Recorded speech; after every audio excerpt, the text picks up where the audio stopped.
چی گونه انسان یک مخلوقه که ملکه و مهارت‌هایش در برابر سایر مخلوقات دیگر از لحاظ قوت و توانایی، پرواز و استعدادهای غیرعادی تماما ناچیز است، توانسته است بی‌سابقه‌ترین استعدادها را در محور هستی به نمایش گذارد. آیا هست برای انسانیت قله‌های فتح نشونده که امکان‌ناپذیر باشد و امکان‌ناپذیری به کدام اندازه سرحد گذاشته است بین انسان و کوشش و تلاش‌های آن؟ اکنون 59 سال از زمان اولین پرواز انسان به کیهان سپری شد. نخست ایده پرواز انسان به کیهان از کجا پیدا شد؟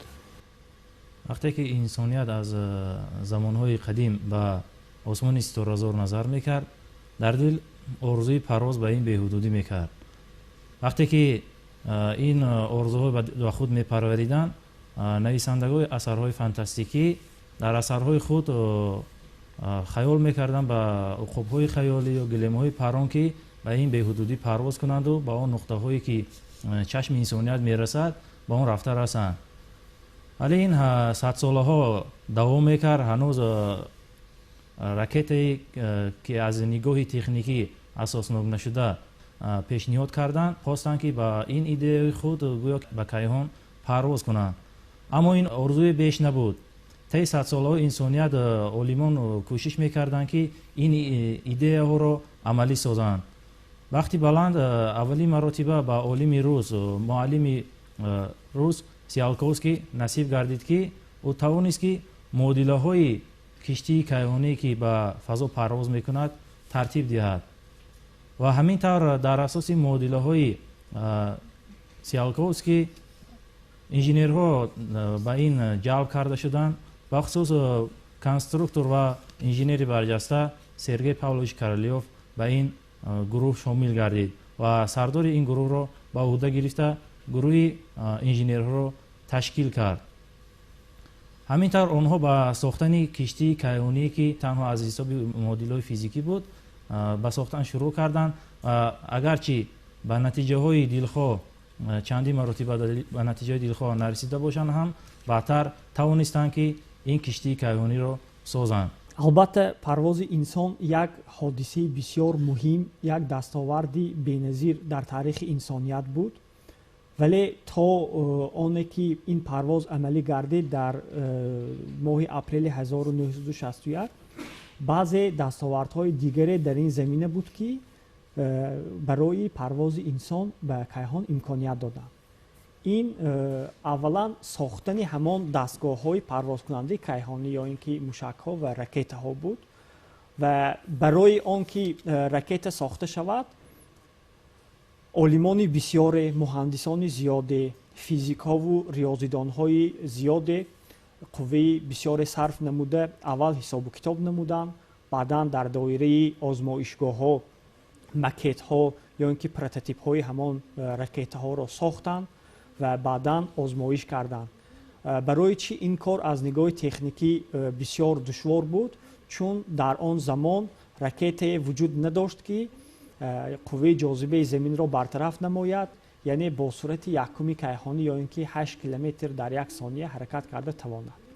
بعداً برای برطرف نمودن قوه جاذبه زمین نه تنها سرعت بلکه بزرگی کشتی کیهانی ضرور بود و همان راکت‌های اولینی که کرالیوف کار کرد، با راهبری کرالیوف کار کرد شدند و ساخته شدند، اندازه 10 متر بلندی را داشتند، یعنی حدود 70-80 متر بلندی داشتند و وزن آنها هم صدها تن را در بر می گرفت.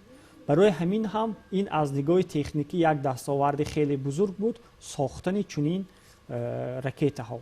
و برای آنکه انسان پرواز نماید بعضی مسئله های حل نشده در نزد علم می ایستادند. یکی از این مسئله ها این بود که آیا انسان در حالت بی‌وزنی زنده مانده می تواند یا نه؟ یعنی وقتی که انسان به بی‌وزنی می براید و فشار هیدروستاتیکی در این حالت به 0 برابر می شود و بین عالمان طب سوال به وجود آمده بود که اگر فشار هیدروستاتیکی به 0 برابر باشد، یعنی وزن تاثیر نمی کند، آیا خون انسان در ارگانیسم تاب می خورد یا نه و آیا دل قدرت دارد که ارگانیسم انسان را با خون و اکسیژن تامین نماید؟ برای به این سوال جواب گرفتن در کشتی‌های کیهانی اولین، در راکت‌های اولین از حیوانات سر و کار گرفتن و پرواز اولین حیوانات سال 1951 به بلندی زیاده از 100 کیلومتر سرعت گرفت.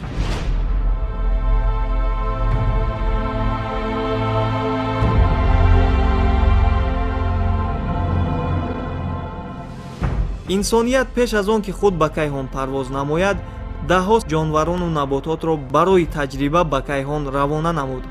вале бисёре аз ин парвозҳо номуваффақ баромад. яке аз парвозҳое ки тавонист муваффақ гардад дар соли 1960 буд ва дар дохили он ду саг қарор дошт ва баъд аз рӯи ин парвоз аз тарафи мутахассисон парвози инсон ба кайҳон дар оянда ба нақша гирифта шуд.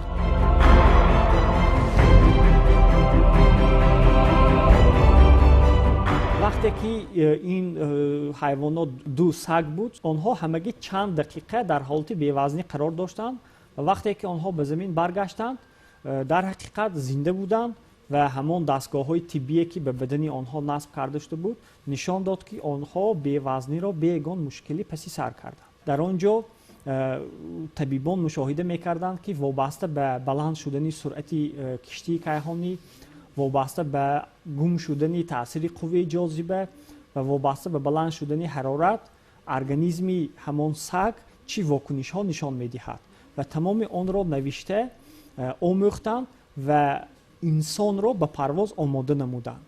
یعنی برای آن که ارگانیسم انسان به همین حادثه های غیر مقرری، یعنی بی‌وزنی، زیاد شدن سرعت تاب بیارد، آنها یک مشق‌های معینی را، آنها یک دستورالعمل معینی را آماده نمودند که در اساس آن کیهان‌آوردان آماده گردیدند. یعنی تمرین کردند، هر گونه مشق‌ها را انجام می‌دادند تا ارگانیسم انسان به همان بی‌وزنی مطابق شود و همین چیزها دستاوردهای بسیار بزرگی بود تا پرواز. و اینجا سوال به وجود می آید بعد پرواز چی دستاوردها شد، چی تغییرات ها به وجود آمد. خود پرواز گاگارین به کیهان نشان داد که انسان از یک مخلوق عادی، از یک جزئی طبیعت به یک انسانی فتح کننده کیهان، به یک قدرتی تغییر دهنده طبیعت تبدیل یافت و خود پرواز گاگارین به کیهان نشان داد که انسان می تواند به یگان مشکلی قوه جاذبه را فتح نماید، در حالت بی‌وزنی زندگی نماید و در اینجا دستگاه‌های تکنیکی را سنجیدند که دستگاه اداره فاصله‌ای، یعنی از دور ایستاده کشتی کیهانی را اداره کرده میشد. باز بسیار تکنولوژی‌های دیگری بود که بار اول در کیهان سنجیده شدند، آموخته شدند.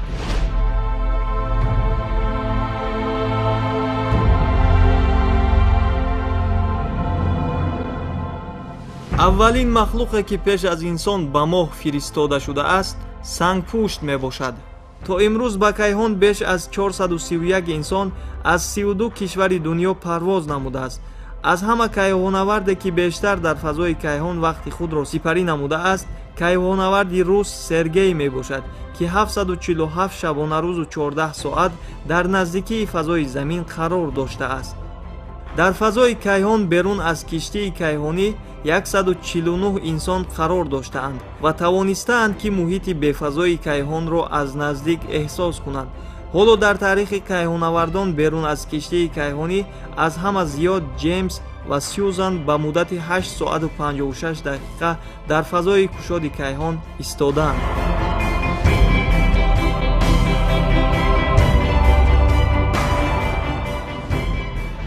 фарқ байни инсонҳои пеш аз ҳозира дар чист ва чаро барои амалӣ намудани орзуҳои инсон ҳазорсолаҳо таҷрибаи илмӣ лозим шуд? فرق بین انسان پیشینه و حاضر آن است که انسان پیشینه تنها در دایره همان امکانیت های طبیعی زندگی میکرد. انسان حاضر باشد طبیعت را موافق خواست خودش و برای ضرورت های خودش دیگر میکند، تبدیل میدهد. امروز ما میبینیم که دریاهای صنعی ساخته میشوند. امروز ما میبینیم که در بین اقیانوس ها جزیره های صنعی به وجود می آیند. یعنی انسان نه تنها یک جزئی طبیعت بلکه فتح کننده طبیعت، بلکه гӯем як субъекте гардид ки ба табиат тағйирот медарорад ва агар инсони пешин фарз кардем то парвози гагарин ба кайҳон ҳамчун як чизи дастнорас нигоҳ мекард, инсони имрӯза аз кайҳон истода ҳам худи кайҳонро меомӯзаду ҳам заминро ва ҳамчунин дар кайҳон қобилиятҳои инсонро низ меомӯзанд. Масалан дар пойгоҳи байналмилалии кайҳонӣ бисёр таҷрибаҳои биологиву тиббӣ мегузарад барои омӯзиши инсон, психологияи инсон дар кайҳон ва вокунишҳои организм дар ҳолатҳои бевазнӣ, дар ҳолатҳое ки муддати хеле зиёд дар кайҳон зиндагӣ мекунад, ин чизҳоро меомӯзад. ва чаро солҳои зиёде зарур омад? Чун барои парвоз кардан ба кайҳон баъзе чизҳое ҳаст ки мо бояд онҳоро бартараф намоем ва ин чиз аз чӣ шурӯъ мешавад? Якумаш бартараф намудани қувваи ҷозиба. бори аввал вақте ки олими машҳури англис Исаак Ньютон қонуни ҷозибаро пешниҳод намуд, баъд инсоният фаҳмид ки барои аз ҷозибаи замин канда шудан барои мо чӣ гуна нерӯ зарур аст, яъне соҳиб шудан ба суръати якуми кайҳонӣ. ва ин чиз танҳо ҳисобҳои назариявӣ буд. баъдан барои он ки ҳамин суръат ба мо соҳиб шавем, зарурати сохтани киштиҳои ракетаҳо ва мушакҳо ба вуҷуд омад. Чӣ гунае ки дар ин ҷо гуфта шуд, бори аввал нақшаҳои аниқи ин гуна ракетаро Циолковский пешниҳод кард ва баъдан бо роҳбарии Королёв дар Иттиҳоди Шӯравӣ ракети аввалини парвозкунанда ба кайҳон сохта шуд. Дар Амрико бошад бо роҳбарии Вернер фон Браун. ҳамин шакли ракетаро аз куҷо гирифтан ва чӣ гуна шуури инсон ҳамин шакл пеш омад? Чӣ тавр инсон тахайюл кард ки ба ҳамин шакл инсон метавонад парвоз кунад? Пеш вақт инсонро парвозашро на дар дохили ҳавопаймо фарз мекарданд. Аввалин бор инсоне ки мехост парвоз кунад ба худ бол насб карду парвоз намуд. оё инсонҳо баъдан чӣ гуна фаҳмиданд, чӣ гуна тасаввур карданд ки инсон метавонад ба ин тарз наву тарзи дигар парвоз кунад? Барои ин чиз физика кӯмак менамояд. Омӯзишҳо нишон доданд ки агар ҷисм кадом шаклро дошта бошад, муқовимати ҳаво ҳамон қадар хурд мешавад ва инсон пеш аз он ки ягон чизеро созад, албатта аз табиат мебинад, меомӯзад ва аввалин ҳавопаймоҳое ки сохта шуда буданд, мо бо моҳиҳо муқоиса карда метавонем шакли ҳавопаймо, тайёраҳое ки парвоз мекунанд бо ҳамон моҳиҳо монанд аст. Барои чӣ? Ҳамон шакле ки қисмати пешаш ба мисли тухм аст, барои кам кардани фишори муқовимати ҳаво ҳангоми ҳаракат бисёр мувофиқ аст, хуб аст. ва ин чизро дар озмоишгоҳҳо, дар камераҳои аэродинамикӣ меомӯзанд. ҷисмҳои шакли гуногун доштаро дар камераи аэродинамикӣ ҷойгир мекунанд ва дар асос дар он камераи аэродинамикӣ ҳаво дода мешавад. Дар асоси ҳамон ларзиш, лапиш ва суръате ки ҷисмҳои шакли гуногун дошта ба даст меоранд, хулоса мебароранд ки кадом шакл бояд дошта бошад ки муқовимати ҳаво хурдтарин бошад ва сарфи сӯзишворӣ камтарин бошад. яке аз аввалин идеяҳое ки барои парвоз ба кайҳон пешниҳод шуда буд, ин аз тарафи нависандаи фантаст нигор Жюл Верн буд ки гуфт агар мо инсонҳоро дар як тӯп ҷой кунем ва онро тавассути як пушкаи пурқудрат бо суръати баланд агар сар диҳем, вай метавонад ба моҳ парвоз кунад. ва Циолковский ва дигар механикҳое ки ҳамроҳи Циолковский кор мекарданд, пешниҳод намуданд ки ҳангоми парвоз ба кайҳон бояд мо аз ҳаракати реактивӣ кор гирем. ҳаракати реактивӣ ин чист? Ин ҳангоме ки ҷисм ҳаракат мекунад ва ҳангоми ҳаракат массааш кам мешавад, ҳангоми кам шудани массаи ҷисм суръаташ зиёд мешавад ва барои ин бояд аз худ ягон моддаи зиёд хориҷ намояд ва дар он ҷо сӯзишворӣ гирифтан. вақте ки сӯзишворӣ ба самти пушт ҳаракат мекунад, вай ҳамон ракетаро ба самти пеш тела медиҳад ва дар асоси ҳамин ҳаракати реактивӣ ва дар асоси омӯзиши шаклҳои гуногуни ҷисмҳо дар камераи аэродинамикӣ муайян намуданд ки шакли беҳтарини ракета бояд ҳамин шакле дошта бошад ки ракетаҳои имрӯза доранд.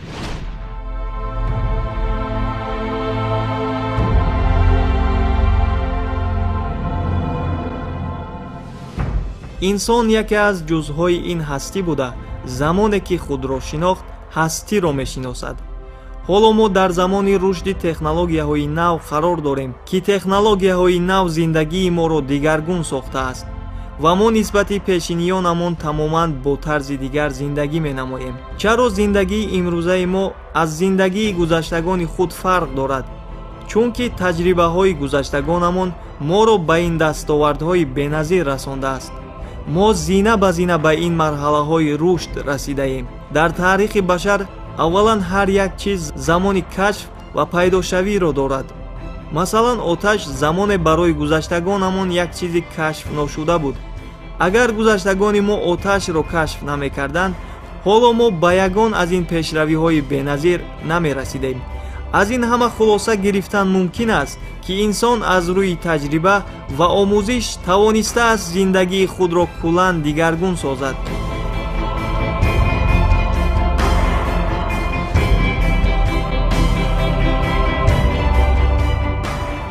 дар назди инсоният ба ҷуз аз он ки дастгоҳе барои парвоз лозим бошад, вале пас аз сохтани дастгоҳи парвозкунанда муҳимтар он гашт, ки инсон чӣ гуна тавонад фазои заминро убур кунад.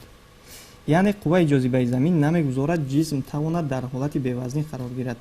чӣ гуна инсоният тавонист аз таъсири қувваи ҷозиба раҳо гардад ва ба кайҳон парвоз кунад? барое ки киштиҳои кайҳоние ки ба фазо парвоз мекунанд, вақте ки Королёв ракети аввалина 4 октябри соли 1957 ба фазо бо муваффақият анҷом ёфт, аз ин ҷо ба хулоса омадан мумкин аст ки ҳамон суръати якуми кайҳониро доро бошад, ки ба мадори назди заминӣ ба мадори замин барояд.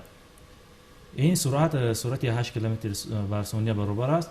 киштии кайҳоние ки 4 октябри соли 1957 парвоз намуда, аз тамоми кураи замин қариб ба мушоҳида расид. бахусус аз Тоҷикистон, дар расадхонаи астрономии Тоҷикистон ҳам мушоҳида карданд.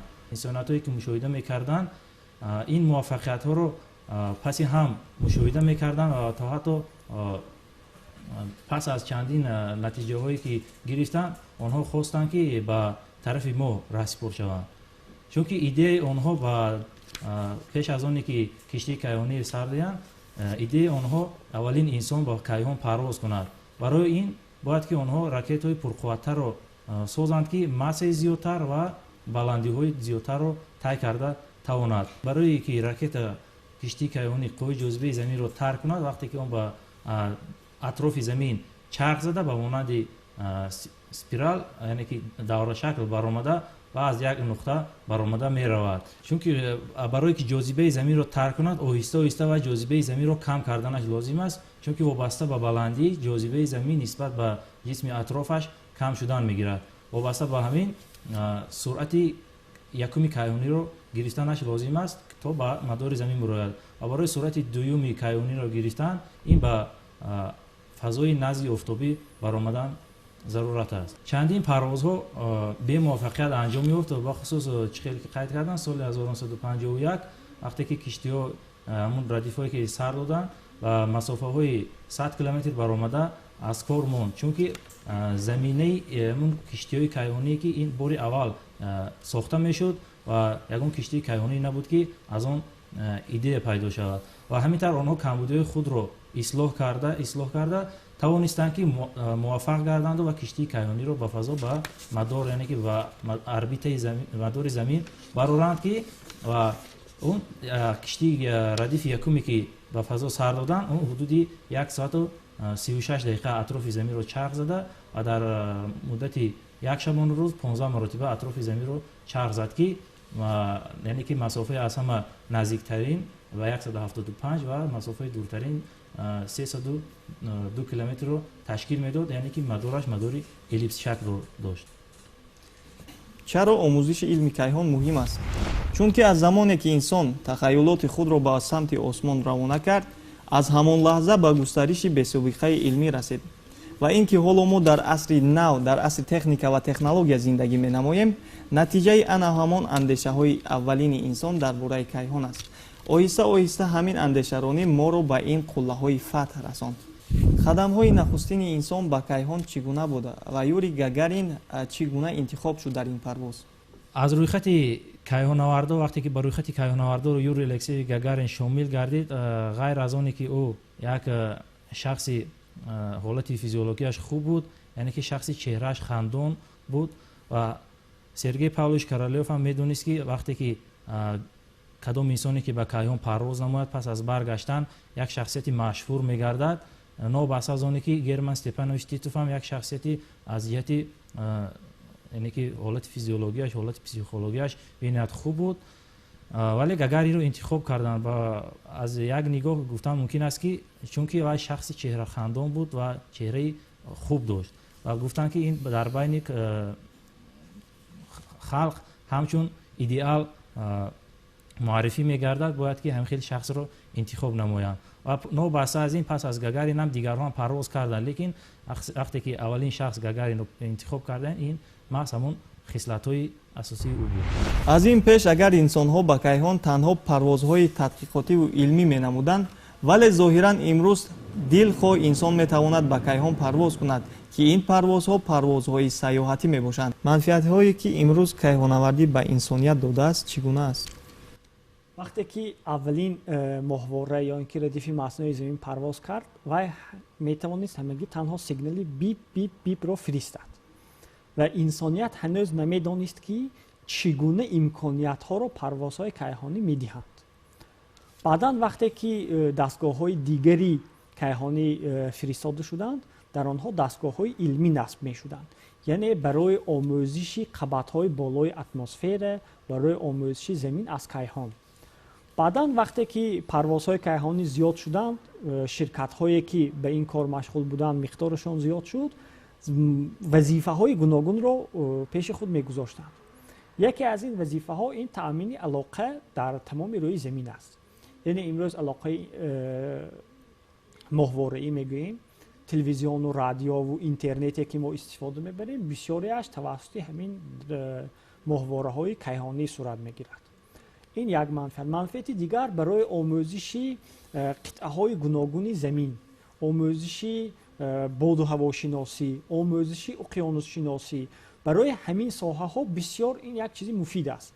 мо ки аз замин истода наметавонем тамоми кӯҳу уқёнусҳоро таҳқиқ намоем, аз кайҳон бисёр кори осон аст. гӯё ки дар кафи дасти мо барем, дастгоҳҳои кайҳонӣ мебинанд, мушоҳида мекунанд. ва манфиати дигари он барои ҷустуҷӯи канданиҳои фоиданок, яъне барои корҳои иктишофӣ, барои ҷустуҷӯи конҳо, захираҳои зеризаминӣ, нафту газу сӯзишворӣ аз дастгоҳҳои кайҳонӣ истифода мебаранд. боз як манфиати дигар барои навигатсия, яъне имрӯз тавассути дастгоҳҳои GPS ҳар як телефони ҳушманде ки мо дорем, бисёри мошинҳо дар дохилашон доранд, барои муайян намудани самт, барои ёфтани роҳ ва барои ҷустуҷӯ кардани объектҳо дар харита. ин чиз хеле васеъ истифода бурда мешавад. оё гуфта метавонем ки заминаи пешрафти инсоният дар замин омӯзиши кайҳон дониста шавад? албатта яке аз заминаҳои муҳими пешрафт ва тараққиёти инсоният ин омӯзиши кайҳон аст. зеро бисёр дастгоҳҳо, бисёр навъи маводе ки дар ҳаёти ҳаррӯза истифода мебарем, технологияҳои гуногун аввалан дар соҳаи кайҳон истифода бурда шуданд. масалан ҳамин дастгоҳҳои идораи фосилавӣ ё ин ки маводҳои гармитобовар ва ё ин ки маводи барои либос ки ҳар гуна дар ҳароратҳои гуногун тоб меорад, дар фишори зиёд тоб меорад, дар вакуум тоб меорад, барои кайҳон сохта шуда буданд. ва ҳатто амрикоиҳо ҳамон микрочипе ки имрӯз дар тамоми дастгоҳҳои ҳушманд истифода бурда мешавад, шурӯъ карда аз телефон то компютерҳои ҳозиразамон, барои парвоз кардан ба моҳ сохтанд. яъне зарурат пеш омад ки ҳамон дастгоҳҳои бударо бисёр дар шакли хурд созанд ва муҳандисон, олимон аз боло ин кор карда ҳамон микрочипро сохтанд. имрӯз бисёр дастгоҳҳо, ҳамин дастгоҳҳои радиоӣ, телевизионӣ ки дар шакли хурд буд, аввал дар кайҳон истифода шуд. яъне Гагарин метавонист аз кайҳон истода сурат фиристад, видео фиристад, ё ин ки дастгоҳҳои худкори байни сайёравӣ, вақте ки аввалин дастгоҳи шӯравӣ ба моҳ сафар кард, дастгоҳи худкор бе сарнишин, و صورتی طرفی نانمایانی ماه را گرفت به طور اتوماتیک به زمین فرستاد. یعنی همین دستگاه های علاقه، همون دستگاه های خودکاری عکس برداری و نوار برداری همش بار اول در کیهان استفاده شده بودند. گفته می شود که همین پرواز انسان توانست زندگی رو در زمین دیگر کند. البته یعنی حالا که انسان زندگی می نماید در زمین، تصور کنید که هرچند علم در پیش رشد کرده بود ولی عملا نبود و این عملیه ها در زندگی ما و کلی تغییرات ها رو وارد نموده است که حالا انسان نه تنها زندگیش رو در زمین دیگر کرده ایستاده است ولی باز هم درباره محیط زیست ساختن در سیاره مریخ و دیگر سیاره ها نقشه گرفته است. انسانیت تا کدام اندازه کامیابی ها رو نصیب شده است با واسطه پروازهای کیهانی؟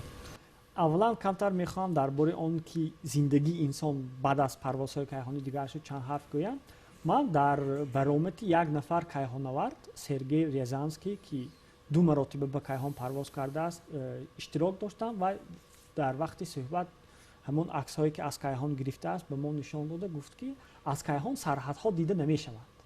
یعنی این یک نگاه دیگر به زندگی انسان بود که وقتی که از کیهان به حیات انسان می‌نگریم زمین ما یک لخت است و در آنجا سرحدهای سیاسی وجود ندارد و زمین برای تمام انسانیت یک خاک است، یک وطن است و همین چیز از نگاه فلسفی، از نگاه روانشناسی باید به انسان یک درس باشد که ما این سیاره خود را حفظ نماییم، احتیاط نماییم. اولین ابیکت بیرونی زمینی که پای انسان به آن رسیده بود این البته ماه است که سال 1969 نیل آرمسترونگ به سطح ماه قدم گذاشته. گفت که این یک قدم خرد برای یک نفر انسان ولی یک جهش بزرگ برای تمام انسانیت است. چرا پروازها به سیاره‌های دیگر مهمند؟ ما از تاریخ می‌دانیم که زمین از خوف و خطرهای کیهانی و تکنوگنی امین نیست. احتمالیت افتادن کمت‌ها، استروئیدها یا برخورد با جرم‌های دیگر احتمال است که حیات انسانیت از بین رود. برای همین انسان که همیشه در گهواره بوده نمیتواند باید به دستاوردهای بلندتر رسد کوشش میکند که به سیاره‌های دیگر پرواز نماید و سیاره از همه موافق‌ترین برای پروازها این مریخ است و عین حال به مریخ دستگاه‌های زیادی خودکار کیهانی فرستاده شدند و گفتن ممکن است که یگانه سیاره‌ای که در آنجا ربات‌ها وجود دارند این سیاره مریخ است. یعنی زیاده از 7 دستگاه کیهانی امروز در سطح مریخ تحقیقات میبرد، فعالیت علمی انجام میدهد و همه آنها خودکار هستند و نتیجه های علمی خود را به زمین میفرستند و امروز به نقشه گرفته شده است که باید همین در 10 ساله آینده پرواز انسان به مریخ عملی کرده شود ولی این از یک چند جهت مشکلی دارد. مشکلی یکم مشکلی روانی است که انسان مدتی دور و دراز در کیهان در یک فضای بسیار محدود و تنگ چگونه زندگی کرده میتواند. برای این چیز در زمین آزمایش ها گذرانده ایستادند و یک لایحه بود مریخ 500 در روسیه گذشت و در آنجا 8 نفر را در یک بینای زیر زمینی در یک بینای محدود که همون شکل کشتی کیهانی را تکرار میکرد جای کردند و آنها دوام 500 روز زندگی کردند. در اینجا واکنش های روانی انسان را هنگام سفرهای دور و دراز کیهانی در فضای محدود آموختند. مشکلی دیگر این مشکلی فیزیولوژی انسان است. یعنی وقتی که ما به پروازهای بین سیاره‌ای حرکت میکنیم در آنجا نورهای کیهانی، رادیاسیون کیهانی به انسان ضرر رسانیدنش ممکن است. برای این چیز رو برطرف کردن ما باید قبط بیرونی کشتی کیهانی را بسیار غفص سازیم که رادیاسیون یا اینکه افکنشات کیهانی به انسان ضرری کمتر رسانیده باشد. مشکلی دیگر این البته مشکلی تکنیکی است. وقتی که به مریخ سفر میکنن این چندین ماه رو در بر میگیرد. در آنجا باید نظام حفظی زیست، در آنجا تأمین انسان با تمام شرایط‌های زندگی، با فشار موافق، با اکسیژن، با غذا و آب، تمامی چیزی که برای انسان ضرور است. به سفرهای دور و دراز این گونه ذخیره کردن خیلی دشوار است. وقتی که در پایگاهی بین‌المللی کیهانی کیهانوردان زندگی میکنن давоми ҳар чанд моҳ ба он ҷо ғизо бурда мешавад ва партовҳое ки дар он ҷо ҷамъ мешавад ба замин бармегардонанд. вале вақте ки сафар ба миррих сурат мегирад, ин гуна мо наметавонем ки дар муддати кӯтоҳ ба онҳо маводи ғизоиву дигар лавозимоти зарурӣ барои ҳифзи ҳаётро дастрас намоем ва ин хеле муддати тӯлониро дар бар мегирад.